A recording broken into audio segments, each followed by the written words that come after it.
मराठा समाजाला ओबीसीमध्ये अंतर्भूत करता येत नाही आणि करण्याचा प्रयत्न केला तर सुप्रीम कोर्ट ते मान्य करणार नाही।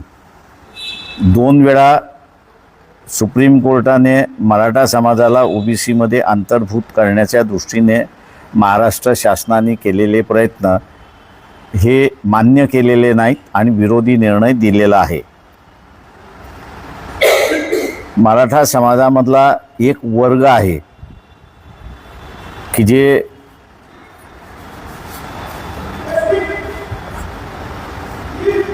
निजामी मराठा जो आहे आणि रयतेतला मराठा जो आहे, हे जोपर्यंत मराठा समाज ऐकत नाही, स्वीकारत नाही, तोपर्यंत मराठ्यांना न्याय मिळणार नाही अशी असणारी परिस्थिती आहे। निजामी मराठी जे आहेत ते निजाम बरोबर राहिलेले आहेत आणि रयतेतले मराठे जे आहेत ते शिवाजी महाराजांबरोबर राहिलेले आहेत। 16व्या शतकातलं भांडण 22व्या शतकामध्ये सुद्धा चालले अशी असणारी परिस्थिती आहे। सत्तेमध्ये बसलेला पूर्णपणे हा निजामी मराठा आहे आणि निजामी मराठा हा काही रयतेतल्या मराठ्याला आरक्षण देण्याच्या मनस्थितीत नाही। हे जेवढ्यात लवकरात लवकर इथे रयतेतल्या मराठ्याच्या डोक्यामध्ये शिरेल आणि लग्नाच्या भाषेमध्ये म्हणायचं झालं तर निजामी मराठ्याकडून जोपर्यंत तो फारकत घेत नाही तोपर्यंत रयतेतल्या मराठ्यांना आरक्षण मिळणार नाही आणि न्यायही मिळणार नाही। 2 गोष्टीने आहे, एक तर आरक्षणही नाही आणि दुसऱ्या बाजूला हा जो रयतेतला मराठा जो आहे तो 2, 3, 4, 5 एकरवाला आहे। रयतेतल्या मराठ्यांमध्ये असणारा श्रीमंत मराठा नाही आणि म्हणून आपण बघत असाल की देशभरामध्ये सपोर्ट प्राइस जो आहे, मिनिमम सपोर्ट प्राइस शेतीला जाहीर केला जातो, त्याच्या संदर्भातला कायदा करावा,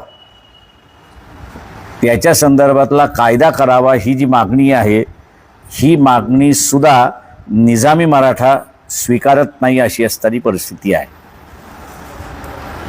आणि फारकत घेतल्याशिवाय या रयतेतल्या मराठ्याला त्याची आर्थिक आणि सामाजिक परिस्थिती सुधारणार नाही अशी परिस्थिती आहे। मी सामाजिक ह्याच्यावरती बोलत नाही, परंतु आज हा जो रयतेतला मराठा जो आहे, सामाजिक परिस्थिती एवढी वाईट झालेली आहे की पूर्वी 20व्या 22व्या 25व्या वर्षी रयतेतल्या मराठ्यांच्या मुलाचं लग्न होत होतं, पण आज 30शी ओलांडली असली तरी लग्न होत नाही अशी असणारी परिस्थिती आहे।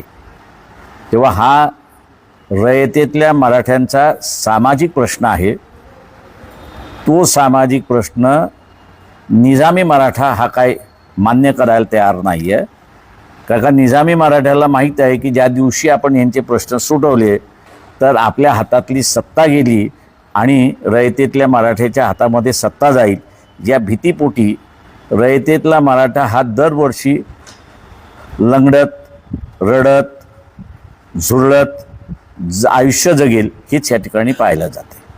तेव्हा आता असणारा रयतेतल्या मराठ्याने ठरवायचं आहे की त्यांना बदल पाहिजे आहे की नको आहे। ओबीसीच्या लढ्यामध्ये आम्ही ओबीसींबरोबर आहोत, वंचित बहुजन आघाडी, का आम्हाला ओबीसीलाही न्याय द्यायचा आहे आणि रयतेतल्या मराठ्यालाही न्याय द्यायचा आहे। फसवा फसवीचा खेळ आम्हाला काही करायचा नाही आहे।